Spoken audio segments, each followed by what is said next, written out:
Hi hello ಎಲ್ಲರೂ ಹೇಗಿದ್ದೀರಾ? ಎಲ್ಲರೂ ಚೆನ್ನಾಗಿದ್ದೀರಾ ಅಂತ ಭಾವಿಸ್ತಾ ನಾನು ತುಂಬ ಚೆನ್ನಾಗಿದ್ದೀನಿ. ಇವತ್ತು ಆಫೀಸಿಂದ ಬೇಗನೆ ಹೊರಟೆ. ಬೇಗ ಮೀನ್ಸ್ 5:30 6 ಹೋಗೋಣ. ನಿನ್ನೆನೂ ಹೊರಗಡೆಯಿಂದ ಹೋಟ್ಲ ತರಿಸ್ಕೊಂಡಿದ್ನಲ್ಲ, ಸೊ ಹಾಗಾಗಿ ಇವತ್ತು ಬೇಗ ನಾನೇ ಹೋಗಿ ಏನಾದರೂ ಅಡುಗೆ ಮಾಡೋಣ ಅಂತ ಹೇಳ್ಬಿಟ್ಟು ಹೋದೆ.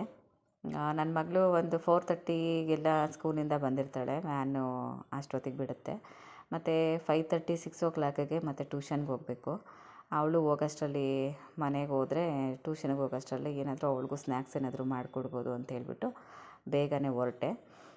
ಬಟ್ ಹೊರಡೋ ರಸ್ತೆಯಲ್ಲಿ ನನಗೆ ತಲೆಯಲ್ಲಿ ಓಡ್ತಿದ್ದಿದ್ದು ಸಂಜೆ ಹೋಗಿ ಏನು ಅಡುಗೆ ಮಾಡಲಿ, ಇವಾಗ ಹೋಗಿ ಏನು ಅಡುಗೆ ಮಾಡಲಿ ಅಂತ.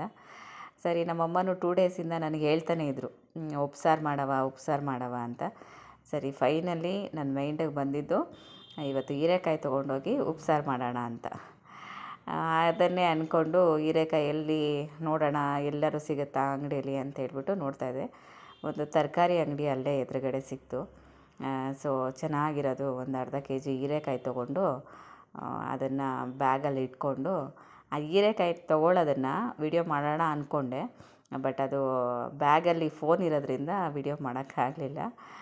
ಫೋನ್ಪೇ ಮಾಡಿದರೆ ಫೋನ್ ಕೈಯಲ್ಲಿ ಇರ್ತಿತ್ತು. ಸೊ ಬ್ಯಾಗಲ್ಲಿ ಚೇಂಜ್ ಇದ್ದಿದ್ದರಿಂದ ಚೇಂಜ್ ಕೊಟ್ಟೆ. ಸೊ ಫೋನು ಬ್ಯಾಗಲ್ಲೇ ಇತ್ತು, ವಿಡಿಯೋ ಮಾಡೋಕ್ಕಾಗಲಿಲ್ಲ. ಮತ್ತು ಇನ್ನೂ ಒಂದು ವಿಡಿಯೋ ನಾನು ಹೇಗೆ ಬರಬೇಕು, ಹೇಗೆ ಮಾಡಬೇಕು ಅನ್ನೋದನ್ನು ನೀವು ಹೇಳಿ ನನಗೆ. ಯಾಕಂದರೆ ವಿಡಿಯೋ ಚೆನ್ನಾಗಿ ಮಾಡಬೇಕು. ಈಗ ತುಂಬ ಚೆನ್ನಾಗಿ ವಿಡಿಯೋ ಮಾಡೋರು ಇರ್ತಾರೆ, ತುಂಬ ಸ್ವಲ್ಪ ಅದನ್ನು ನೋಡಿದ್ರೇ ನಗು ಬರೋ ಥರ ವಿಡಿಯೋ ಮಾಡೋರು ಇರ್ತಾರೆ. ಸೊ ನಾನು ಯಾವ ರೀತಿ ವಿಡಿಯೋ ಮಾಡಬೇಕು ಅಂತ ಸಪೋರ್ಟ್ ಮಾಡಿ. ಮತ್ತು ಇನ್ನೊಂದು, ಎಲ್ಲರೂ ಸಬ್ಸ್ಕ್ರೈಬ್ ಮಾಡಿ, ಫಾಲೋ ಮಾಡಿ, ವೀಡಿಯೋಸ್ಗಳಿಗೆಲ್ಲ ಲೈಕ್ ಕೊಡಿ, ಕಮೆಂಟ್ ಹಾಕಿ. ಫೈನಲಿ ಮನೆ ಹತ್ರಕ್ಕೆ ಬಂದೆ. ಮನೆ ಇದೇ, ನಾನು ಓಡಾಡೋ ರೋಡು. ಫೈನಲಿ ಮನೇನ ತಲುಪಿದೆ. ನೋಡಿ, ಹೀರೆಕಾಯಿ ಬೇಳೆ ಹಾಕಿದ್ದೀನಿ. ಸಾಂಬಾರು ಮಾಡೋಣ ಉಪ್ಸಾರು ಅಂತ. ನನ್ನ ಮಗಳಿಗೆ ಹೇಳಿದೆ, ವಿಡಿಯೋ ಮಾಡ್ಕೊ ಮಗನೇ ಇದೊಂದು ಸ್ವಲ್ಪ ಅಂತ.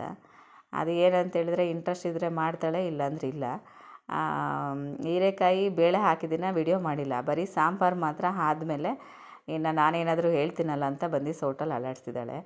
ಇದು ದೋಸೆಗೆ ಮತ್ತು ಅಕ್ಕಿನೂ ಏನು ಹೇಳ್ತಾರೆ, ಉದ್ದಿನಬೇಳೆ ಎರಡನ್ನೂ ನೆನೆಸಿಟ್ಟಿದ್ದೆ ಮಾಡೋಣ ಅಂತ ಹೇಳ್ಬಿಟ್ಟು. ಅದು ಒಂದು ಕಡೆ ಇತ್ತು, ರೆಡಿಯಾಗಿತ್ತು. ನನಗೇನಂತೇಳಿದ್ರೆ ಅದನ್ನು ರುಬ್ಬಿಟ್ರೆ ಸ್ವಲ್ಪ ಸೋಡಾ ಹಾಕಿದ್ರೇ ಉಪ್ಪು ಬರೋದು. ಒಬ್ಬೊಬ್ರು ಹೇಳ್ತಾರೆ ಅಕ್ಕಿನ ರುಬ್ಬಿಟ್ಬಿಟ್ಟು ಕೈಯಲ್ಲಿ ಕಳಿಸ್ಬಿಟ್ರೇನೇ ಉಪ್ಪು ಬಂದುಬಿಡತ್ತೆ ಅಂತ. ಬಟ್ ಅದೇನೋ ನನಗೆ ಸೋಡಾ ಸ್ವಲ್ಪ ಹಾಕಿದ್ರೇ ಉಪ್ಪು ಬರೋದು.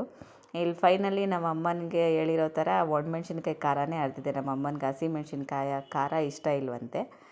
ಇದು ಮುದ್ದೆಗಿಟ್ಟಿದೆ, 2 ಮುದ್ದೆ ಅಂತೂ ಕನ್ಫರ್ಮಾಗಿ ಆಗುತ್ತೆ. 2 ಮುದ್ದೆ ಸಾಕು, ತೊಗೊಂಡು ಹೋಗೋಣ ಅಮ್ಮನಿಗೆ ಅಂತ. ಉಪ್ಪು ಬರ್ತಾ ಇದೆ ನೋಡಿ. 2 ಮುದ್ದೆ ಮಾಡಿಕೊಂಡ್ರೆ ನಮ್ಮ ಅಮ್ಮನಿಗೊಂದು ಮುದ್ದೆ ತೊಗೊಂಡು ಹೋಗ್ತೀನಿ, ಸ್ವಲ್ಪ ಅನ್ನ ತೊಗೊಂಡೋದ್ರೆ ನನಗೊಂದು ಮುದ್ದೆ ಆಗುತ್ತೆ. ಸರಿ ಅಂತ ಮಾಡ್ತಾಯಿದ್ದೀನಿ ಮುದ್ದೆನ. ಕರೆಕ್ಟಾಗಿ 2 ಮುದ್ದೆ ಆಗುತ್ತೆ. ಉಪ್ಪು ಬರ್ತಾಯಿತ್ತು, ಅದನ್ನು ಹಸಿಟ್ಟು ಹಾಕ್ತಾಯಿದ್ದೆ. ನೋಡಿ, ಉಪ್ಪು ಬರ್ತಾಯಿದೆ. ಇದನ್ನು ಎಲ್ಲ ನೀಟಾಗೆಲ್ಲ ಕಟ್ಕೊಂಡು ತಿರುಗಿಸಿದ್ರೆ ಮುದ್ದೆ ಆಯಿತು ನೋಡಿ. ಫೈನಲಿ ಮುದ್ದೆ ರೆಡಿ ಆಯಿತು. ಇನ್ನೊಂದು 2 ರೌಂಡು ನೀಟಾಗಿ ತಿರುಗಿಸ್ಬಿಟ್ರೆ ಮುದ್ದೆ ಆಗುತ್ತೆ. ಮತ್ತು ತಿರುಗಿಸ್ತಾ ಇದ್ದೆ ಹಾಗೇನೆ. ಮತ್ತು ನೀವೆಲ್ಲ ಹೇಗಿದ್ದೀರಾ ಏನು ಕಮೆಂಟ್ ಹಾಕಿ ನನಗೆ.